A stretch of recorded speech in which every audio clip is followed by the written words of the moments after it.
ইসলাত হোসেন উম্মে সালমা রাদিয়াল্লাহু আনহা একদিন বিছনাখান গাড়ি করে দিছিল পুরা দুই পল্লা দেরিতে ঘুম ছাড়ছে নবী সকালে কইন উম্মে সালমা বিছনাত কিতে হইছে বলে ইয়া রাসূলুল্লাহ খান দুই পল্লা করলাম না আজ থেকে এক পল্লা থাকুক গাড়ি বিছনা নরম বিছনাত ঘুমাইবার লাগে আমি দুনিয়াতে আইছি না সে জানা তো সারা জন্নতর চাবি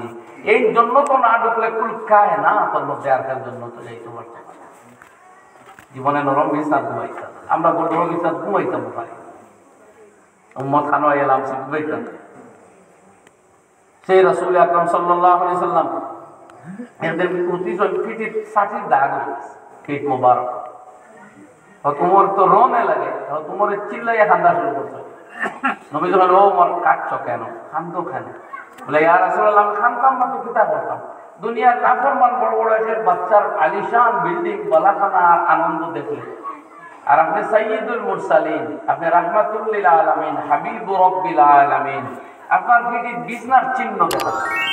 আমার ঘরে এই পরিমাণ গালি চাও নাই বুঝতে তো নবী সাল্লাল্লাহু আলাইহি সাল্লাম কোনো ত্রুটি বিচ্যুতি নাই জিন্দেগির শেষে যখন রাজত্ব কায়েম হইল মদিনায় তৈয়বা তখন কিছু সাহায্য সামান আইছে রাজ ভান্ডার ও রাজকুশ ইনাই তো যে কোনো পাখেও চায় তার বাচ্চার ব্যবস্থা হইয়া যাইত না নবী হইতো নাহনু মাশিরাল আম্বিয়া আমরা নবী হলোর জমাত লা নুওয়ার রয়েছি অথবা লা নূরাস আমরা মুরিস বনি না কেউরে ওয়ারিস বানাই না মা তারাকনা সাদাকা যেখানে দুনিয়া তুইয়া যাইয়া তুড়াতুড়ি সারা আল্লাহ রাস্তার সদকা